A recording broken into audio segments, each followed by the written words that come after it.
एक समय की बात है, ऊंचे पहाड़ों के बीच बसे एक छोटी जादुई गांव में मीरा नाम की एक बुद्धिमान वृद्ध महिला रहती थी। अपने रहस्यमय तरीकों और गहरे ज्ञान के लिए जानी जाने वाली मीरा अक्सर गांव के बच्चों से पहेलियां पूछती थी, जो उत्सुकता से उसकी बुद्धिमत्ता की तलाश में आते थे। एक ताजगी भरी शरद की सुबह, जब सुनहरे पत्ते जमीन पर बिछे रहे, एक छोटा लड़का मानव मीरा के पास आया। कृपया मीरा, मानव ने कहा, मुझे एक पहेली सुनाओ। मीरा मुस्कुराई और अपनी कहानी शुरू की। एक दूर देश में, उसने कहा, एक प्राचीन महल खड़ा था जिसे एक भयंकर ड्रैगन द्वारा संरक्षित किया गया था। इस ड्रैगन की एक अजीब आदत थी। हर रात वह महल से बाहर उड़ता और एक अनमोल वस्तु लाकर अपने विशाल खजाने में जुड़ता।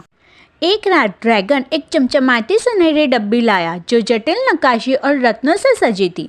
डब्बी के अंदर एक चाबी थी। उस देश का राजा ड्रैगन के खजाने के रहस्य को जानने के लिए उत्सुकता से अपने सबसे बहादुर योद्धा सर्विशाल को डब्बी लेने के लिए भेजा।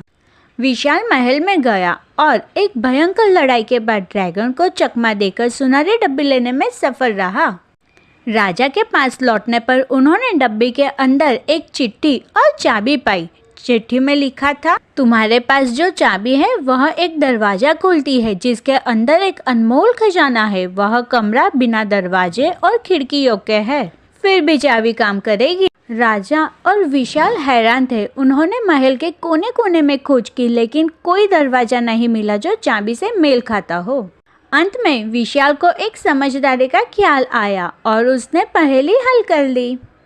मीरा रुकी और उसकी आंखों में चमक थी। बताओ मानव, उसने पूछा।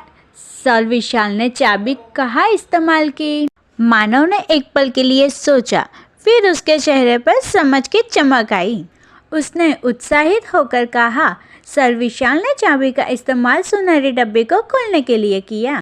डब्बी ही वह कमरा था जिसमें दरवाजे या खिड़की नहीं थी और खजाना अंदर था। मीरा ने सराहना करते हुए सिर हिलाया। वास्तव में मानव, कभी कभी जवाब हमारे सामने ही होता है, साफ दिखाई देने वाला। और उसके साथ ही उसने मानव को एक छोटी जटिल नक्काशी वाली डब्बी दी, उसके तेज दिमाग और तेज बुद्धि के लिए एक उपहार।